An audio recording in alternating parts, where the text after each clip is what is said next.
extrêmement heureux d'être là. Je remercie le conseil scientifique et Fabrice de m'avoir invité à venir ici. Je suis surtout très heureux de parler devant des gens qui sont vrais, qui ne sont pas mon écran de Zoom qui commence à m'obséder un peu. Moi aussi j'ai eu un titre qui m'a été attribué qui était extrêmement général. Alors je ne sais pas si c'était biologie ou biophysique. Alors évidemment je ne peux pas faire un exposé sur un thème aussi large. Je vais même restreindre au maximum. Je vais essayer de vous donner un exemple pour vous montrer ce que des physiciens peuvent faire sur un problème biologique.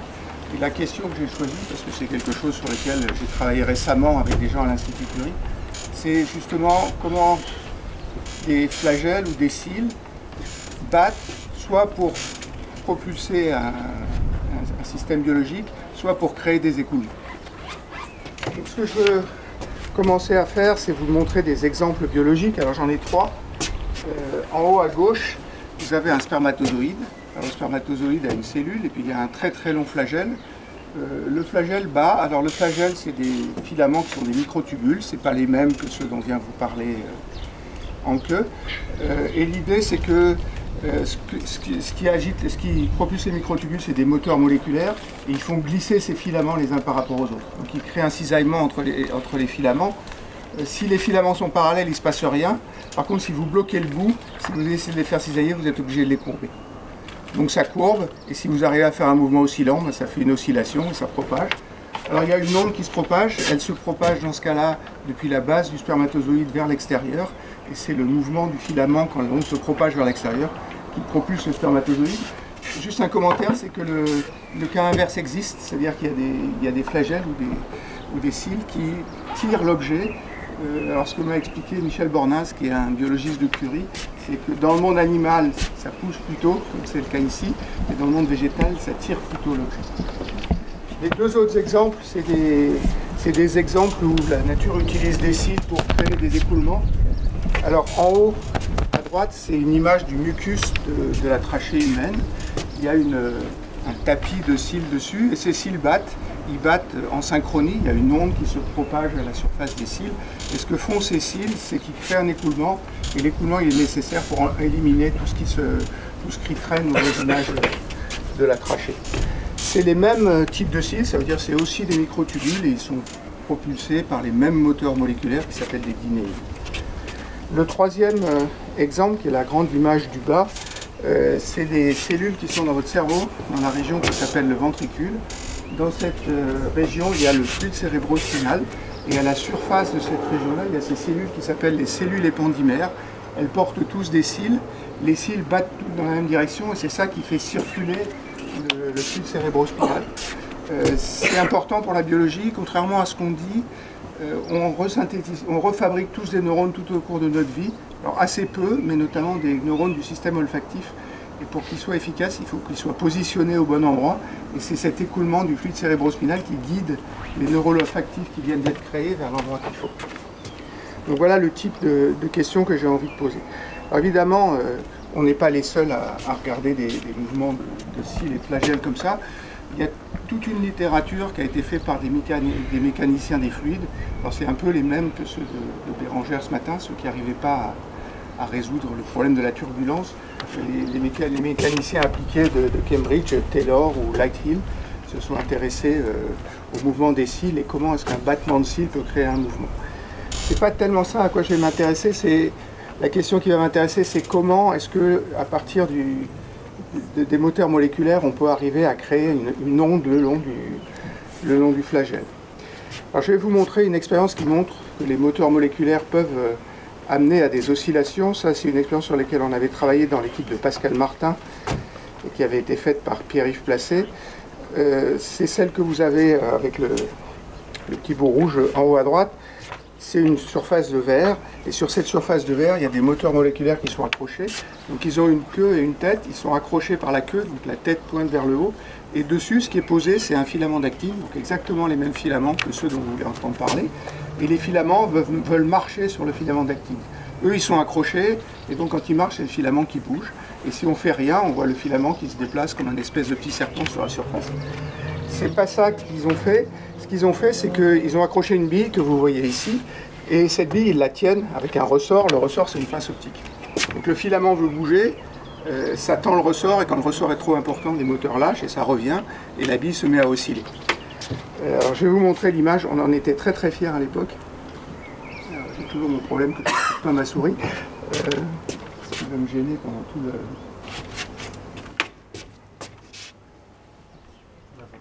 Est-ce que tu vois la souris? Tu prends un risque que j'en prends sur. Je peux faire comme ça peut-être, non? Ah. Avec mon doigt ça marche. Donc ce que vous voyez là, c'est la bille. C'est pas du bruit, c'est vraiment une oscillation de la bille. Ça oscille spontanément à quelque chose comme une dizaine de hertz.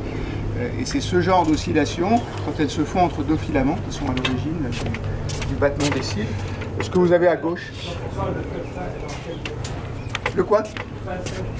Alors les pinces optiques, elles sont perpendiculaires au plan et on retient la bille qui veut bouger le long du plan. Vous avez le principe à gauche, je ne vais peut-être pas rentrer dans les modèles de fonctionnement des moteurs moléculaires. Ce que je vais vous montrer, c'est des mouvements de cils calculés avec ces modèles-là. Voilà un mouvement de cils qui bat à cause de l'action de moteur moléculaire. Et la base, j'insiste, c'est juste le glissement l'un par rapport à l'autre de deux filaments qui fonctionnent ce cil. Et puis pour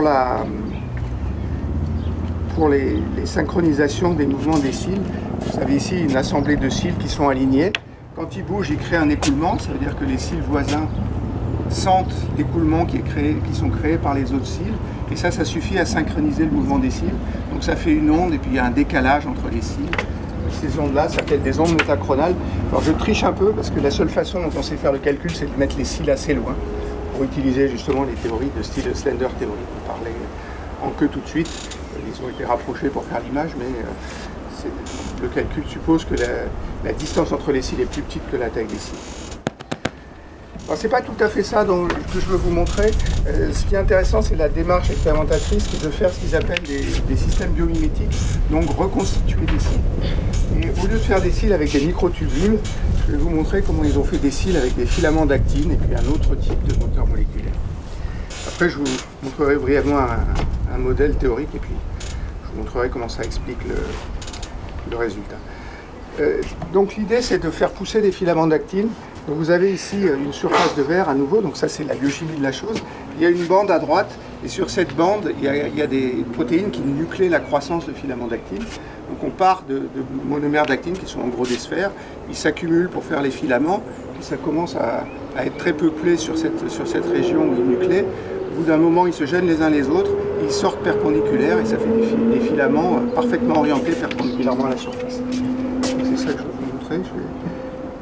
Si vous regardez là, voilà, et hop, vous voyez sur la gauche, vous voyez ces fils, je vais le refaire, il y a des filaments qui poussent,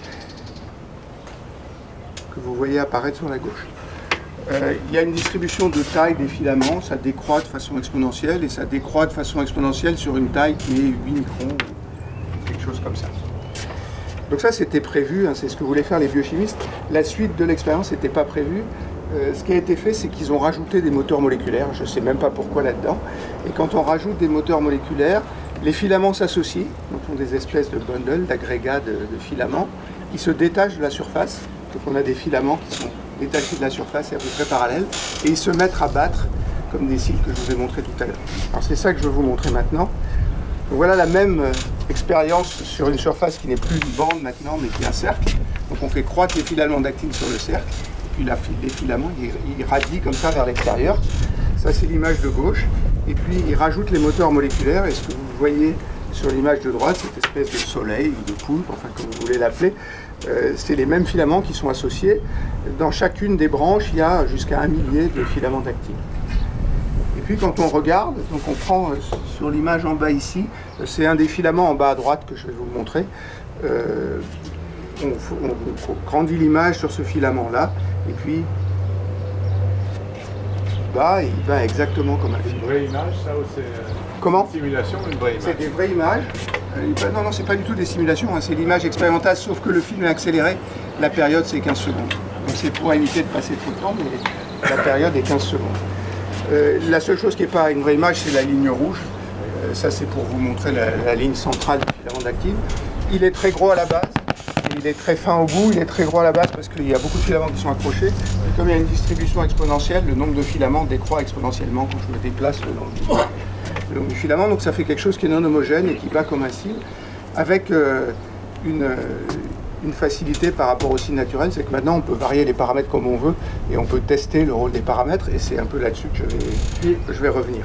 Quand tu dis qu'il y a une distribution exponentielle, c'est de densité d'actine en fonction... Alors les filaments d'actine, ils sont accrochés sur la surface, et avec une distribution exponentielle, donc il y en a des très grands. Alors je ne sais pas jusqu'où ça va, et on coupe probablement le bout sur cette image-là, et il y en a de toutes les tailles avec une probabilité qui est exponentielle de la longueur divisée par 8 microns. Et ça, tu comprends la distribution? Alors on a un modèle de croissance des filaments d'actine qui donne des distributions exponentielles, dont je ne veux pas parler ici, mais c'est des choses qu'on arrive à expliquer assez facilement. Ça. Mais ça semble une situation très différente de ce que tu décrivais au début, où il n'y avait que 2 filaments qui... Alors je n'ai pas dit qu'il n'y en avait que 2. Il y en a bien plus que 2. J'ai dit que le mécanisme, c'était que les filaments glissaient les uns par rapport aux autres. Là, il y a des filaments qui glissent les uns par rapport aux autres, et ça suffit. Hein. Si tu veux en faire glisser les uns par rapport aux autres, tu es obligé de les courber. Il y en a plus que 2 dans les... Il y a une structure, même en axonème, qui est extrêmement bien comprise des biologistes. Hein. Les biologistes structuraux ont étudié ça depuis assez longtemps. Ce n'est pas les premiers cils artificiels qui sont faits. L'autre exemple que je connais, ça a été fait dans le groupe de Zvonimir Djudjic à Santa Barbara, avec des microtubules qui là aussi, alors là s'associaient un peu sans qu'on s'attende à ce qu'ils s'associent, qui s'ancraient sur la surface et qui en présence de moteurs moléculaires se mettaient à battre. Donc l'image est à peu près la même. Pour nous, c'était plus facile de faire avec les filaments d'actine, mais je ne crois pas qu'il y ait de différence fondamentale. C'est des filaments qui sont passifs et qui interagissent dans les 2 cas avec des moteurs moléculaires. Alors c'est pas, bon, on peut faire des mesures précises, hein, c'est ça que je voulais vous montrer ici. Donc on peut mesurer la conformation d'un filament. Et ce qu'on a fait dans l'image de gauche, c'est qu'on a superposé les conformations à différents temps. Donc vous voyez le filament battre, et puis ça fait cette espèce d'image en 8 qu'on va retrouver tout le long. La deuxième image, c'est l'amplitude du mouvement. Et puis la troisième, c'est la longueur d'onde en fonction de la longueur du filament. Alors les longueurs de filament, statistiquement, elles varient, ça peut aller jusqu'à 20 microns. Et on voit que la longueur d'onde est à peu près proportionnelle à la longueur du filament. C'est pas tout ce qu'ils arrivent à faire, et c'est pour ça que moi je me suis intéressé à ça. Ce qu'ils arrivent à faire, c'est qu'ils arrivent à marquer les moteurs moléculaires. Donc on arrive à savoir où sont les moteurs moléculaires le long de ce filament, et ça permet d'essayer de deviner ce qu'ils font. Alors, je vais vous montrer un film là où il y a une fluorescence qui apparaît. Donc on voit sur le film du haut, on voit encore un bundle d'actine. Et ce qui est fluorescent, c'est les moteurs moléculaires. Je vais vous le faire passer. Je vais vous faire avec mon doigt. Vous voyez qu'il y a une onde de moteurs moléculaires qui se propage. Ça s'accroche à cet endroit-là. Les moteurs se déplacent jusqu'au bout. Et ça le fait 2 fois par période. Donc quand la courbure est grande, les moteurs s'accrochent. Ils se déplacent jusqu'au bout. Puis ça revient, ça oscille dans l'autre sens. Et donc on a une onde de moteurs moléculaires. Comme ça le fait 2 fois par période, cette onde-là. Ça veut dire que l'onde des moteurs moléculaires, elle a une fréquence qui est 2 fois la fréquence de l'onde mécanique. Et puis ils ont mesuré les vitesses des ondes. Et là il y a une surprise, c'est que la vitesse de l'onde des moteurs moléculaires, alors cette fois c'est pas exactement 2 fois, mais c'est de l'ordre de 2 fois la vitesse de l'onde mécanique. Donc c'est un peu ce genre de choses que je vais essayer de vous expliquer et de vous montrer comment on arrive à expliquer ces choses-là. Donc l'idée c'est de faire une théorie qui soit la plus simple possible. Et je vais utiliser des idées, alors qui viennent aussi de quelqu'un qui a été cité ce matin, qui est Hunsager, qui d'ailleurs, de ce que j'ai lu, était quelqu'un qui était particulièrement incompréhensible, qui expliquait beaucoup de choses, mais qui était à peu près le seul à comprendre. Ce que je vais utiliser là, c'est les relations d'Hunsager qui régissent la thermodynamique faiblement hors d'équilibre. Alors ma première chose, c'est que je vais décrire le fil comme un filament, donc une courbe mathématique. Je vais introduire 3 variables pour décrire cette courbe mathématique. Donc je le fais à 2 dimensions. Le battement est à peu près à 2 dimensions parallèles au plan sur lequel on a formé les filaments d'actine. J'introduis la position d'un point à une abscisse curviligne S. J'introduis le vecteur tangent, et à 2 dimensions, le vecteur tangent c'est un angle psi, et j'introduis la courbure. Et ce que je vais essayer de faire, c'est de garder ces 3 variables-là, qui évidemment sont reliées. Le vecteur tangent, c'est la dérivée de la position, et la courbure, c'est la dérivée de l'angle du vecteur tangent. Donc la première chose que je vais vous écrire, c'est l'énergie mécanique du filament d'actine.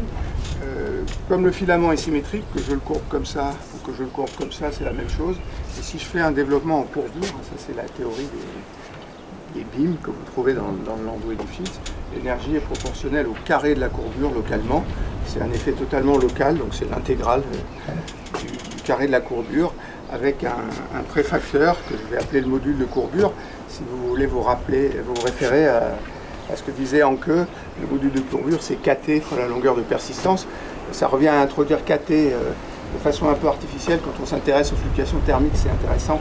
Je n'ai pas du tout regardé les fluctuations thermiques, donc la quantité importante c'est plutôt le module de courbure. L'énergie élastique, c'est l'intégrale de ce module de courbure fois C2. Et puis je vais imposer les contraintes. Donc je vais imposer une contrainte que le vecteur tangent c'est la dérivée de la position et que la courbure c'est la dérivée de l'angle. Je fais ça avec des multiplicateurs de Lagrange. Et quand je fais ça avec des multiplicateurs de Lagrange, ils ont un sens extrêmement précis.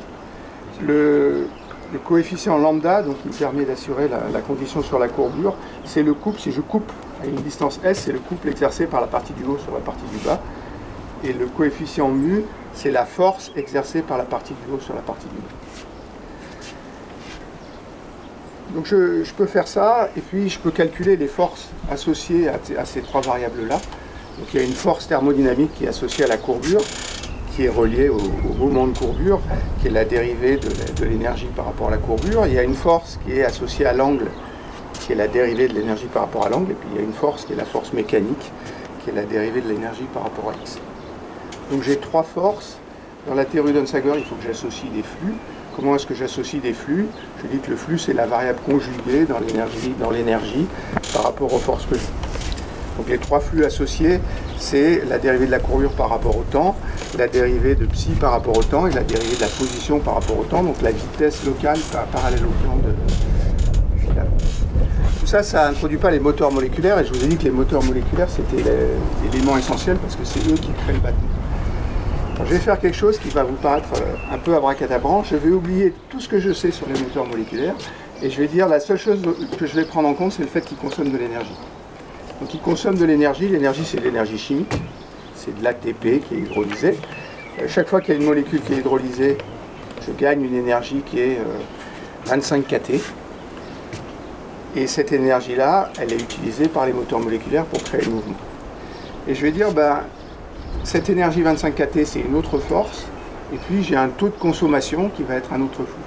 Donc je vais écrire des relations d'Onsager, non pas avec 3 flux et 3 forces, mais avec 4 flux et 4 forces, les 3 variables géométriques, et puis ce taux de consommation d'énergie.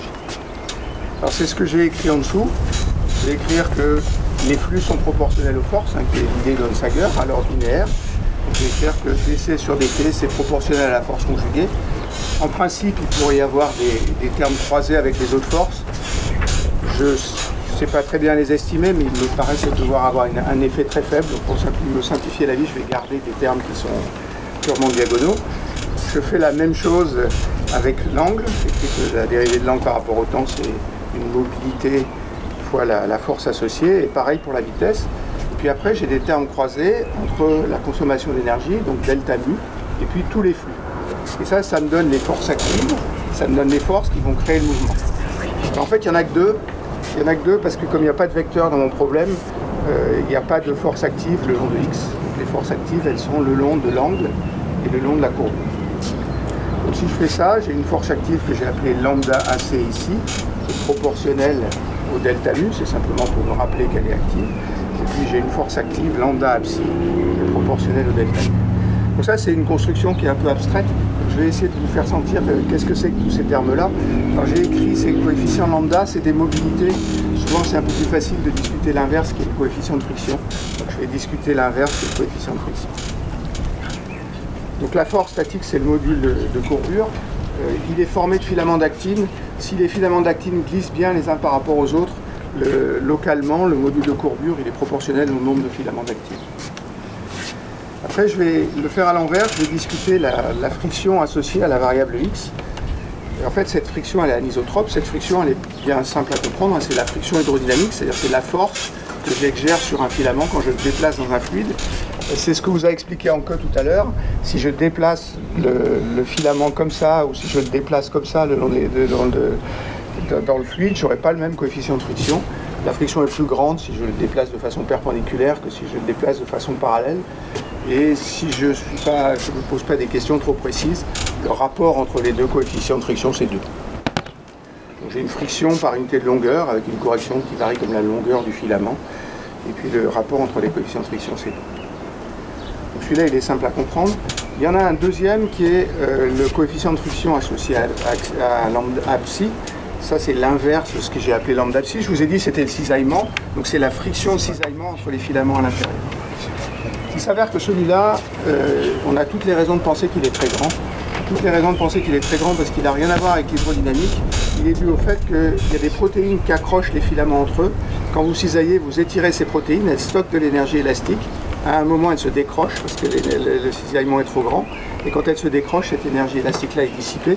Et si on essaye d'estimer, donc on a les valeurs précises de tous les coefficients, et si on essaye d'estimer cette friction-là, elle est vraiment très grande, et en particulier, elle est très grande par rapport à la friction hydrodynamique. Donc, ce que je vais garder dans la suite, c'est que ce coefficient de friction interne, et je vais ignorer les effets hydrodynamiques. Et puis il y en a un troisième, le coefficient de friction, qui est celui qui est associé à la courbure, donc c'est l'inverse de ce que j'ai appelé lambda cc. Celui-là, il est un peu plus difficile à sentir, mais je vous ai dit qu'il y avait un module de courbure. Si les filaments forment un système viscoélastique, il y a une partie imaginaire du module de courbure. Et ce lambda cc, c'est la partie imaginaire du module de courbure. Donc je pourrais le calculer en prenant un modèle viscoélastique approprié Mais il vient du fluide ou il vient simplement du paquet de filaments Alors si je prends un morceau de plastique, cette fois sans bloquer le bout, et que je le plie comme ça, bien sûr il y a un module de courbure, tu peux le calculer, mais il y a aussi une dissipation, parce que si tu le fais à vitesse finie, ça dissipe un peu d'énergie, et c'est exactement ça que je suis en train de dire là, ce qui est différent du fait que les filaments glissent les uns par rapport aux autres.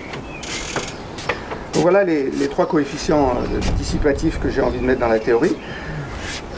Ensuite, il faut que je m'intéresse à ce qui crée le mouvement, c'est-à-dire l'effet des moteurs moléculaires.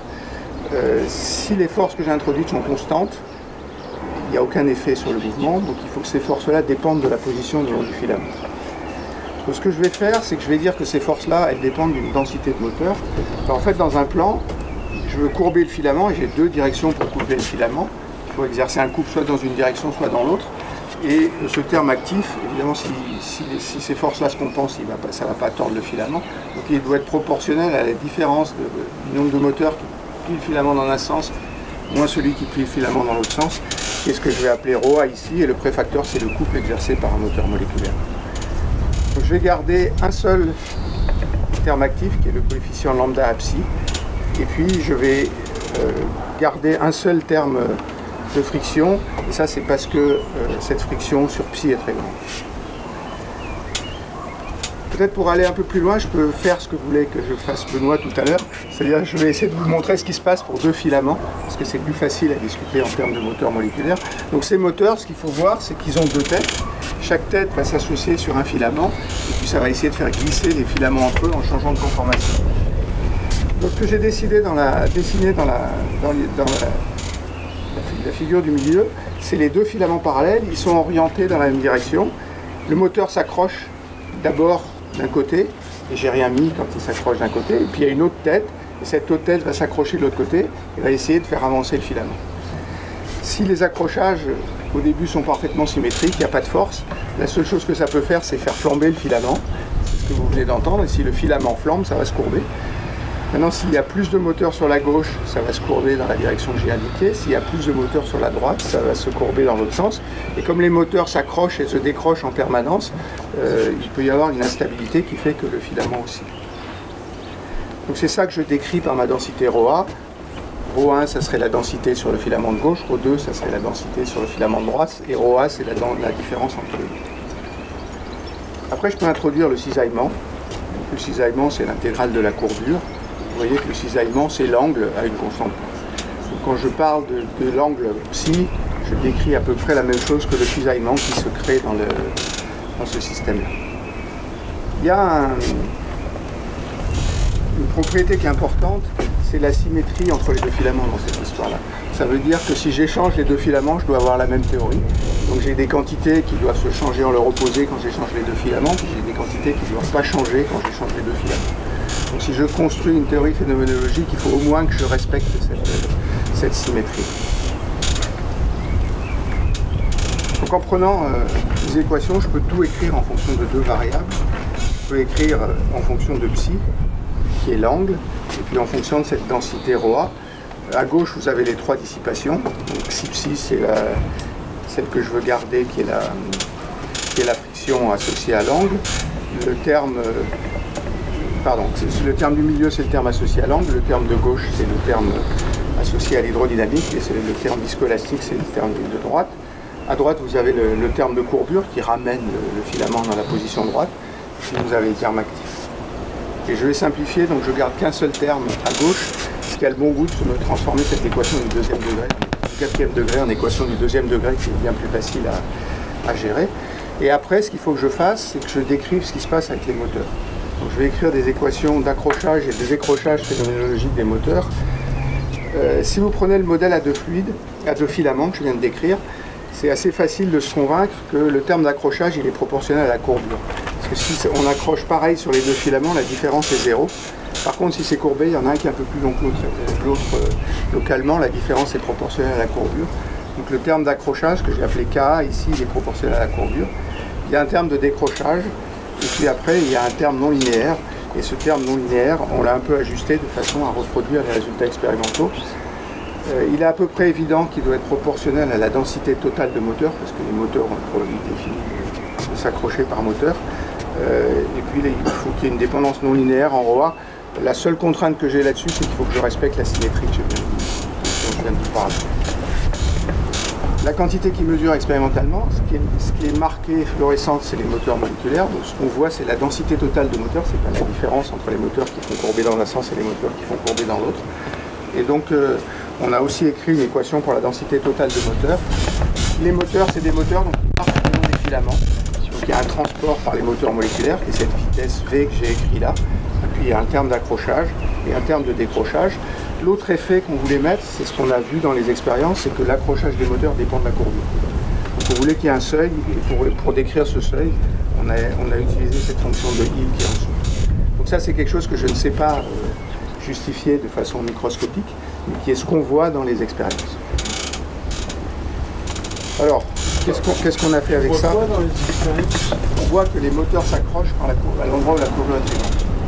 C'est-à-dire dans les manipes de fluo. Dans les manipes de fluo que je vous ai montré tout à l'heure. Ça se voit vraiment, ça. Ça se voit vraiment, et si on suit l'intensité, il y a un pic qui apparaît à cet endroit-là de façon très très précise. Je vous montrerai des...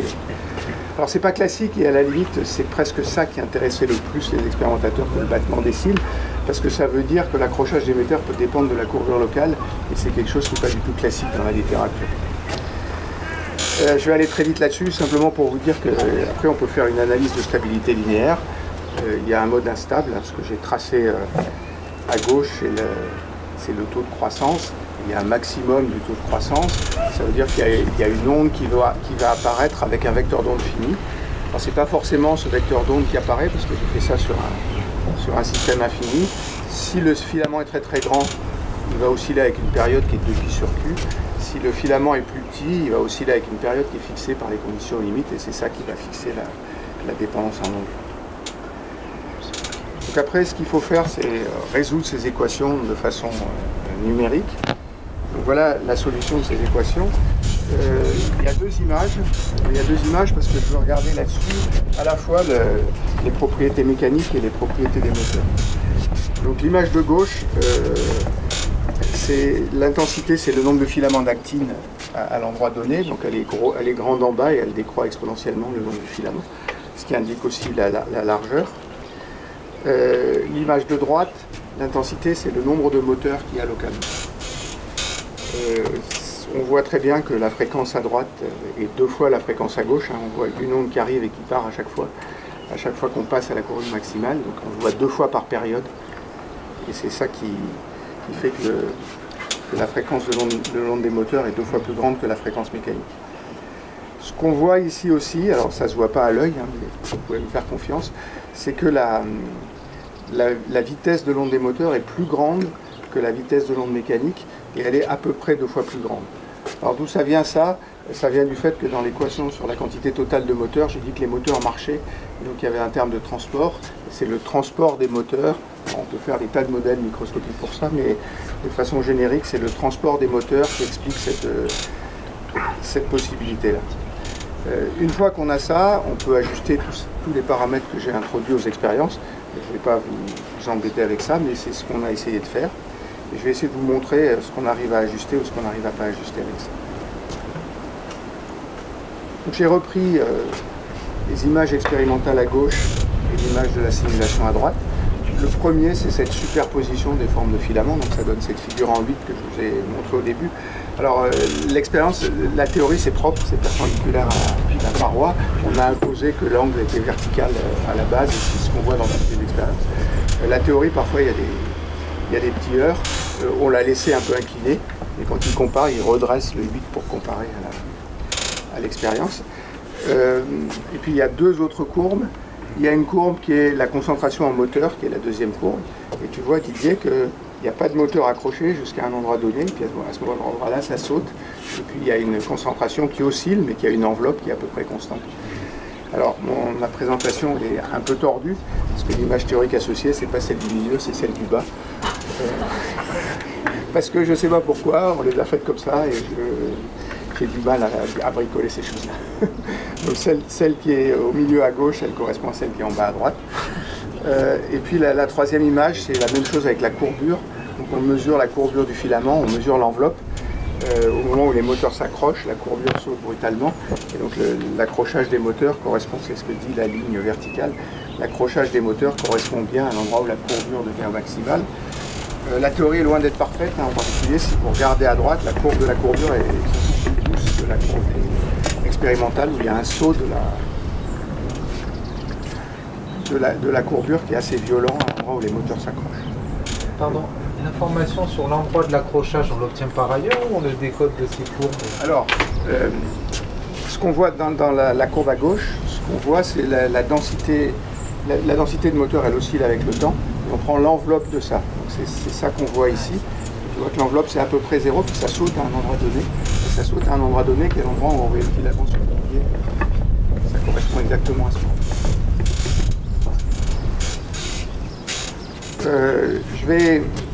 Il y a une autre façon de regarder la chose. Donc je vais regarder la propagation. C'est mon avant-dernier transparent.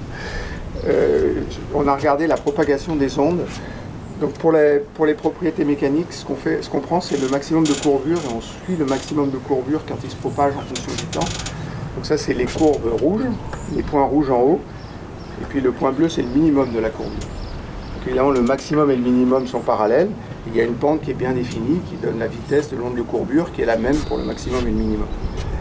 La courbe noire, c'est le maximum de densité de moteur.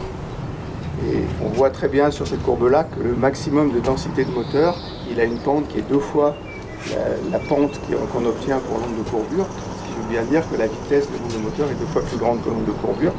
Ça, c'est ce qu'on voit sur la première image. La deuxième image, c'est la même, mais c'est la même pour le résultat théorique.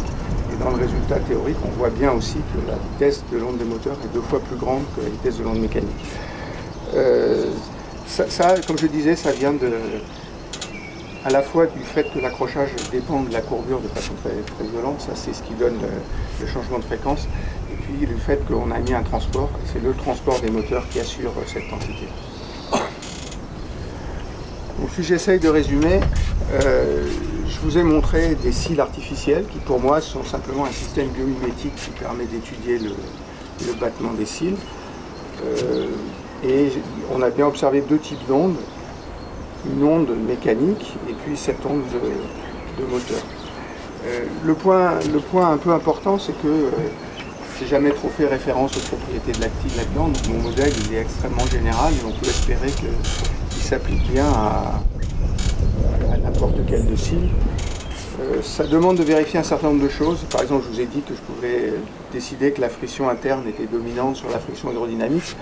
Alors si je suis honnête, elle est plus grande, en tout cas dans nos estimations elle est plus grande, mais elle n'est pas 1000 fois plus grande. C'est un peu une règle générale de tous les problèmes biologiques. Quand vous calculez un nombre sans dimension, il est toujours d'ordre là. Donc ici ça veut dire que c'est 2 ou 3. Et donc on pourrait pas, si on voulait, on peut le faire numériquement, et on l'a même fait dans certains cas, mettre à la fois la friction hydrodynamique et la friction interne. Expérimentalement, c'est assez facile à vérifier, ils ne l'ont pas fait, mais on peut rendre le liquide autour, qui est de l'eau, beaucoup plus visqueux, il suffit de rajouter des polymères, et ça permettrait de voir le rôle de la friction hydrodynamique. La seule chose qui est un peu arbitraire dans cette théorie-là, c'est les termes non linéaires, et cet effet qu'on a mis à la main, que l'accrochage des moteurs sur les filaments dépend de la courbure. Ce qu'on pense, c'est que c'est un effet coopératif, c'est-à-dire qu'il n'y aura pas d'effet de la courbure pour un filament individuel, Et s'il y a beaucoup de filaments qui se courbent en parallèle, on devrait observer cet effet coopératif. Et les modèles qu'on a envie de faire, c'est des modèles à 2 états pour les filaments d'actifs. On a aussi décidé que pour ce qui est des effets actifs, c'est la courbure qui contrôle la contrainte active. Il y a pas mal de gens qui se sont intéressés à ce problème-là, et dans beaucoup de cas, il semblerait que ce soit vraiment la courbure qui contrôle la contrainte active. Donc moyennant ces vérifications-là, on doit pouvoir utiliser ce modèle-là pour tous les types de filaments. Il y a des choses quand même qu'il faut vérifier un peu plus en détail. Je vous ai dit que le battement était à 2 dimensions. On est sûr qu'il n'est pas totalement à 2 dimensions. Ce qu'on mesure, c'est la projection du filament sur le plan. Et par exemple, si on mesure la longueur du filament, qui est la longueur chimique des filaments d'actine, elle devrait être constante. Elle oscille un peu, donc ça veut bien dire qu'il y a un effet de projection. Et donc l'effet de projection fait qu'on voit une longueur du filament d'actine qui oscille. Donc il faudrait refaire la même théorie à 3 dimensions. On l'a écrite, mais on n'a pas étudié les choses. Dans l'esprit de la discussion qu'il y a eu tout à l'heure aussi, on pourrait, si le filament passe à 3 dimensions, s'inquiéter des effets Kirot. On n'en a pas vu pour l'instant, mais ça ne veut pas dire qu'ils n'existent pas, ils ne les ont pas cherchés. Et puis peut-être le dernier point, c'est le rôle de l'hydrodynamique. Même si la friction à l'intérieur du cil est dominée par la friction interne, ça va créer un écoulement. Cet écoulement va créer des interactions hydrodynamiques entre les cils voisins, et c'est ça qui synchronise le battement des cils, ça veut dire qu'il va les mettre en phase ou en décalage de phase. Et même si l'effet hydrodynamique est très faible, ça suffit pour synchroniser les oscillations. Ça, c'est des choses qui sont bien connues pour les oscillateurs, que un couplage même très petit est suffisant pour synchroniser. Voilà un peu les choses qu'on peut faire. Ils ont aussi des idées un peu marrantes de faire des particules autopropulsées avec ces idées-là. Il y a une idée très très astucieuse pour le faire, que je ne serais pas capable de vous expliquer en détail, mais qui traîne et avec laquelle ils veulent faire des objets comme ça. Donc, je vais m'arrêter là et vous remercier pour votre attention.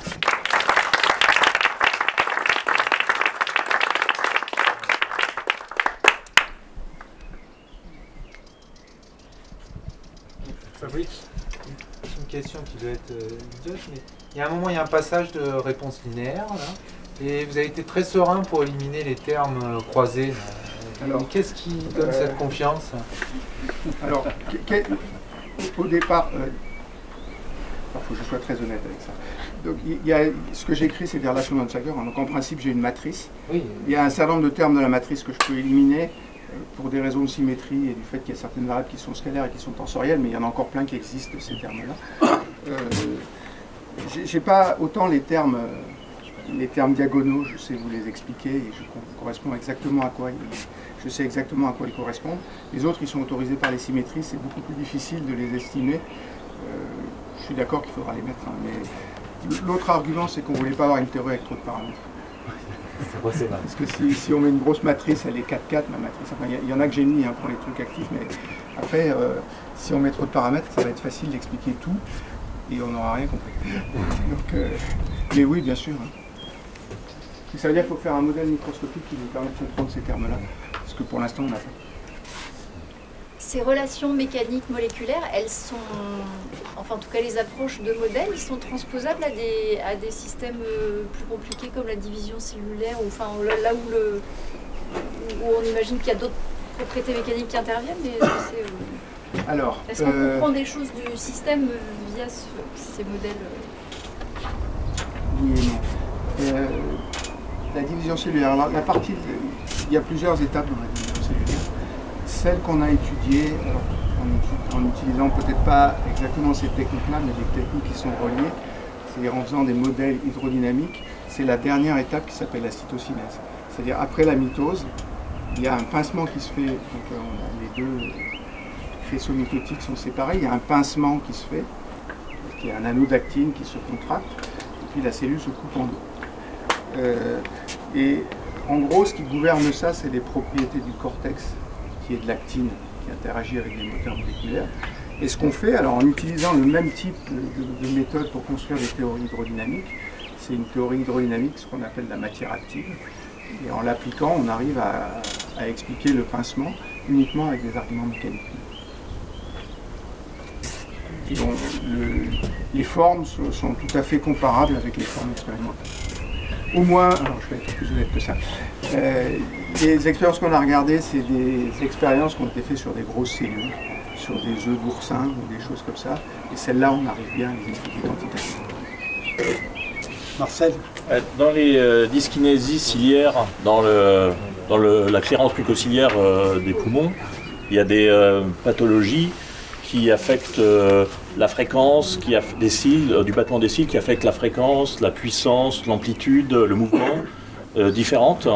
Est-ce qu'on est capable de relier, est-ce que ces paramètres sont reliés à des défauts, génétiques ou à des...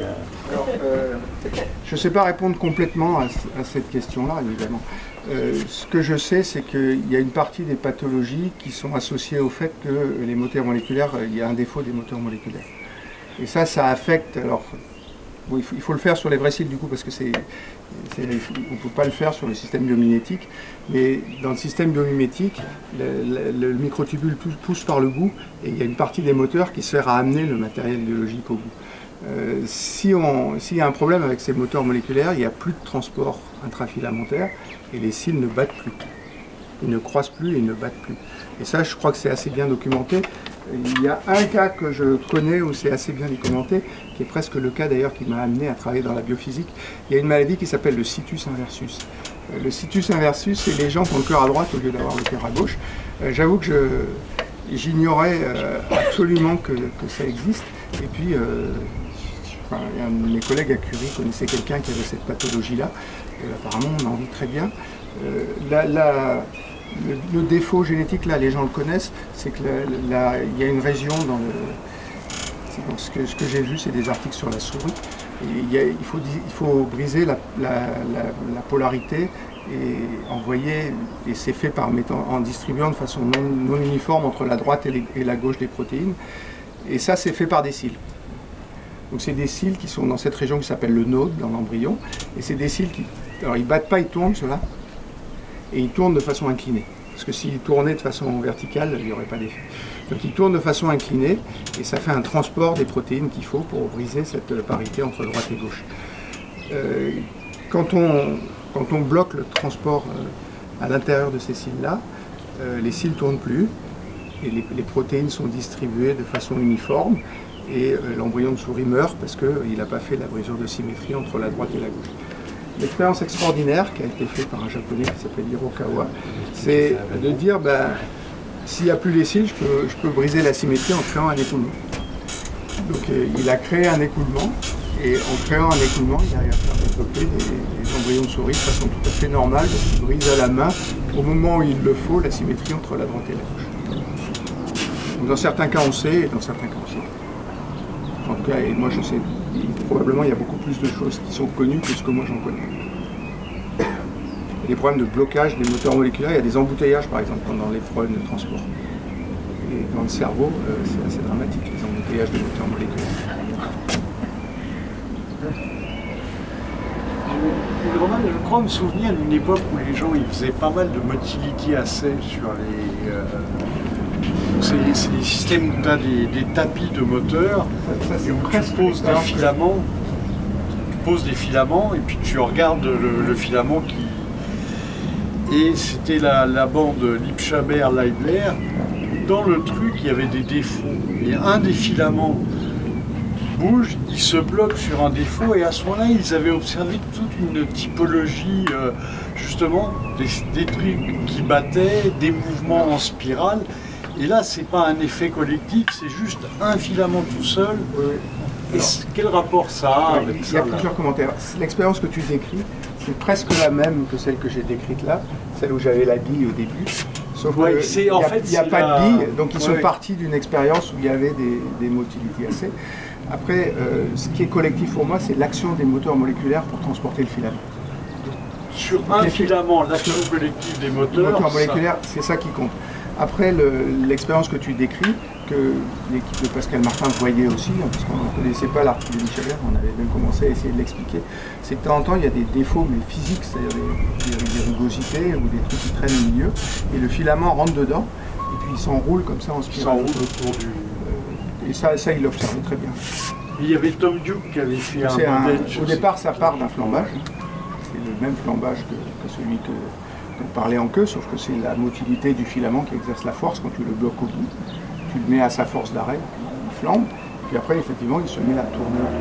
Donc c'est ça qu'ils avaient décrit en détail, et ça a été très bien étudié théoriquement. Ça. Avec des choses très sur un filament d'actine, on sait à peu près tout faire. C'est pas très facile à faire, mais on sait à peu près tout faire sur un filament d'actine.